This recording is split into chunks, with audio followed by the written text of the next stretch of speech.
Hey guys, how's it going? Dragonstar here. Welcome back to another video. This time I have a video explaining the Mana Town flowchart. In this one, we're gonna look at the follow-ups that happen after playing Mana Towns. With the notes I've given in this one, I'll be explaining it a little bit better than the last time I did it, with a little bit more pictures and stuff rather than just having a big text wall.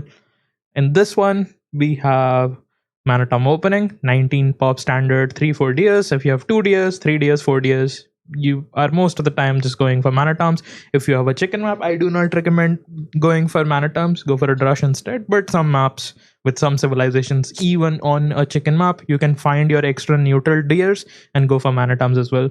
It's not that good in the current meta at 2500 level, but lot of players who are learning the game at around 18, 16, 1700 elo level, and even below that, if done correctly, mana toms can just kill everything. My guidance for doing build orders is always when if you do one build order and do it really well, you can pilot it to 2k level very easily. That would be the current state of the game. Any opening and meta theory I'm teaching, all of them can be piloted for 2k without having any adaptations to it. In this one, I'm going to explain what 2500 elo plus of adaptations will look like and why some of those will make sense for me. So mana toms on this one, you open it. Now you're playing 3 mana toms. Always play 3 mana toms. You almost never go for 4th one because you're rarely getting value out of it. For you to get value out of 4 mana toms, I've only seen a few games where that's actually true, where your opponent is also playing mana toms and he fights against your mana toms. Usually what happens when both of you are playing mana toms is you actually counter attack in their base. You should never chase your opponent's mana toms. So going for 3 mana toms in that situation allows you to have a little bit extra food, which allows you to get your fletching out faster. Fletching faster in mana tom war will make your situation very good. So the follow-ups, okay, we usually against people opening scouts, you go for archers. If your map is really good and you have bought a lot of time, you will go for castle age, and this is your 70% of the time you play this variation, which you follow your mana toms up with skirmishes. With skirmishes, you go for 8 to 14 skirmishes, get fletching around 6 farms with 8 skirms minimum. 8 skirmishes is the cutoff point for when you actually get fletching. You can do it a little bit earlier than this, and you can do it a little bit later than this, depending on how much you're trading your skirmishes against your opponent. Opponents will most of the time open archer or skirmisher defense versus mana tom. If you're playing against a good player, he'll scout that you're playing mana toms and then will prepare his archery range in order to protect himself.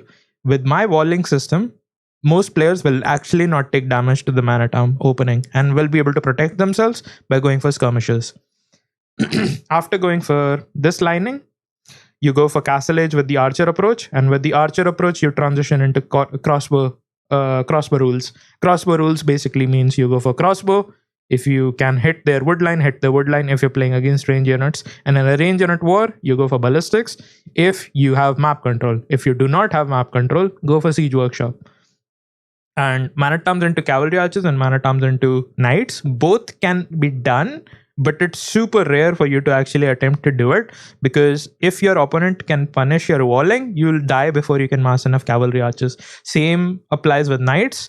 It can be done, but it's only good for civ matchup and opponent is making skirmishes against your potential archer switch. So you make like 4 or 5 archers, you move out with them, apply a little bit of pressure, go back inside your base and transition to knights when going to castle age. That's usually somehow you can do stuff like that, where your opponent plays skirmishes against your mana toms and then you just have fully walled and go for knights. That can be the main thing. These are the 2 variations you play when your opponent is not the best at defending himself, but most of the time you'll see this variation where both of you are playing skirmishes and defending. In an open map, you go for scout switch after 8 to 10 farms after fletching, and if your opponent and you are both walled, you can go for knight switch if both of you are playing big skirmisher mass.